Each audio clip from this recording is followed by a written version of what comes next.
మీ business ఏదైనా మీ ఊర్లో promotion చేయాలంటే అది సుమన్ టీవీతోనే సాధ్యం. ఇప్పుడే సంప్రదించండి.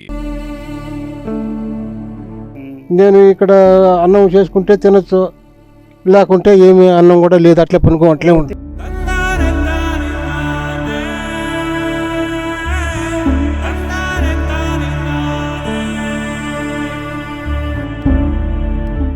ఆడ ఒక నెలకు 50,000 రూపాయలు అద్దె కడతా ఉన్నాడు.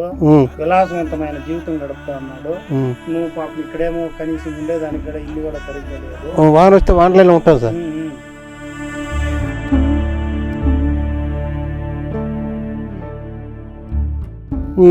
ఇప్పుడు ఆడ పోలీసుల పైన కాల్పులు చెప్పుండేది నీకేమన్నా తెలిసినా ఎవరన్నా చెప్పినారా?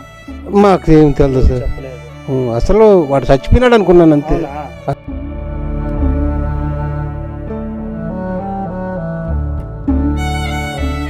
అందరూ వచ్చి ఆడుతూ ఉంటే ఈ అవమానాలతో ఉండలేక పూర్తిగా చచ్చిపోతే బాగుంటుందనే భావం నాకు వచ్చేసింది సార్. ప్రభాకర్ తండ్రి గారితో మాట్లాడే ప్రయత్నం చేద్దాము. ఇప్పుడు ఎన్ని రోజుల నుంచి మీ కొడుకు నీ దగ్గర లేడు? సార్ నాకు దగ్గర దగ్గర 17-20 సంవత్సరాలు అయిపోయింది సార్. అది కూడా నాకు సరిగ్గా తెలదు. నాకు మైండ్ కూడా పని చేయటం లేదు. నాకు ముందే ఆరోగ్యం తక్కువ. ఈ పైకాడ వంట చేసుకుంటానంటే ఎక్కడ కాలింది అని కూడా నాకు తెలియదు. స్పర్శ లేదు, నా ఒళ్ళే స్పర్శ లేదు. ఆ విధంగా బతికినా సార్ నేను. నీ కొడుకు ఎప్పుడన్నా ఇంటికాడికి వస్తా ఉన్నాడా? లేదు సార్, రాలేదు.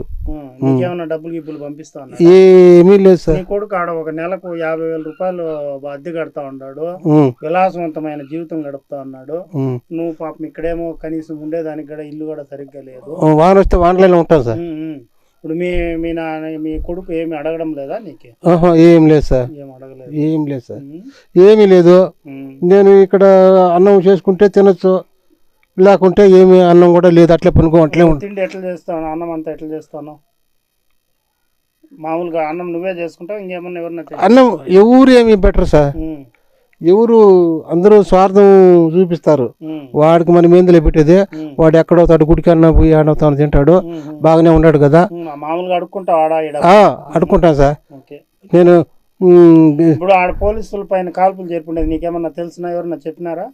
మాకు ఏం తెలియదు సార్. చెప్పలేదు. అసలు వాడు చచ్చిపోయినాడు అనుకున్నాను అంతే. అంతే, చచ్చిపోయినాడు. పోలీసు వాళ్ళు ఎవరన్నా వచ్చి విచారించినారా నిన్న? నిన్న వచ్చినారంట సార్.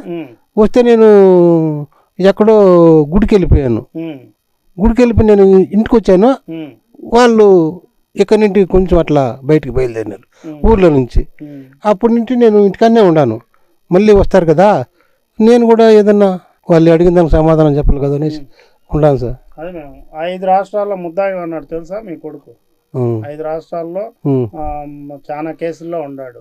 అది నీకెవరన్నా చెప్పినారా? ఎవరు చెప్పలేదు. చెప్పలేదు. ఎవరు చెప్పలేదు. కానీ ఎన్ని రోజులు అయిపోయింది నీ కొడుకు నీ దగ్గర నుంచి దూరం అయిపోయి? దాదాపు 20 సంవత్సరాలు అయిపోయింది. 20 సంవత్సరాలు. 20 సంవత్సరాలు అయిపోయింది. నేను అదే పోలీసు వాళ్ళు పట్టుకుంటే ఇక్కడ ఈ ఊరు అని చెప్పినాడంట. అవును సార్. నేనైతే నా చిన్నతనం నుండి కూడా ఏం సార్, నేను ఏమి కానీ ఎవరిది కానీ ఏ తప్పు భార్య లేదా? భార్య నాకు వచ్చి నాకు ఆరోగ్యం బాగలేక తిరుపతికి పోయినాను సార్. తిరుపతికి పోతే అక్కడ ఒక తింగరామ ఏమి తెలియదు ఆమెకు. ఆమె తోడైంది. ఆమెను తీసుకొని అప్పుడు గుంటూరు వెళ్ళాను సార్. గుంటూరు అక్కడక్కడ ఏదో ఆసుపత్రి, ఆ ఆసుపత్రిలో ఉంటే ఈ పిల్లడు పుట్టాడు అన్నమాట, చిలకలూరిపేట. మళ్ళీ ఎన్ని రోజులు కలిసినారు నీ భార్యను? ఇక్కడికి తీసుకొని రాలేదా నీకు? లేదు సార్, ఇక్కడ లేదు, అక్కడే ఉండిపోయాను. భీమవరంలో గుంటూరులో అక్కడే ఉండిపోయాను. ఇక్కడికి మాత్రం రాలేదు. ఇక్కడికి వచ్చినా కూడా అక్కడ నేను ఉండను అనేసాడు. నీ కొడుకు నీకు సంబంధం లేదు? నా కొడుకు నాకు ఎటువంటి సంబంధం లేదు సార్. ఇప్పుడు నీకు పెన్షన్ వస్తుందా? పెన్షన్ వస్తుంది. గవర్నమెంట్ పెన్షన్ ఇస్తే తినొచ్చు, లేకపోతే అట్లే ఉండొచ్చు సార్, అట్లే ఉండిపోవచ్చు. ఇంకెక్కడన్నా అడుక్కుని పోతే కూడా ఏమో పెడతారని నమ్మకం లేదు సార్. మోకాళ్ళు నొప్పులు, నడవలేను. నా పరిస్థితి చాలా ఇదిగా ఉంది సార్. ఏందో అందరూ వచ్చి ఆడుతూ ఉంటే ఈ అవమానాలతో ఉండలేక పూర్తిగా చచ్చిపోతే బాగుంటుందనే భావం నాకు వచ్చేసింది సార్. చచ్చిపోతే ఏముండదు కదా, ఈ అన్నం వండుకోవడం తినటము, అవమానం, పెద్ద అవమానం భరించలేకపోతున్నాను సార్. నేను ఇక్కడ అన్నం చేసుకుంటే తినొచ్చు, లేకుంటే ఏమి అన్నం కూడా లేదు, అట్లే పనుకో అట్లే ఉంటుంది.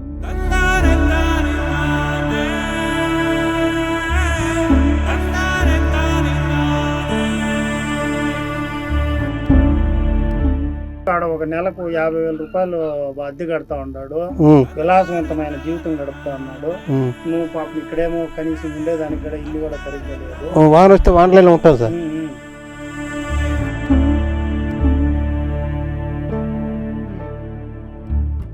ఉమ్. ఇప్పుడు ఆడ పోలీసుల పైన కాల్పులు చెప్పిండేది నీకేమన్నా తెలిసినా ఎవరన్నా చెప్పినారా? మాకు ఏం తెలియదు సార్. చెప్పలేదు. అసలు వాడు చచ్చిపోయినాడు అనుకున్నాను అంతే. అవునా?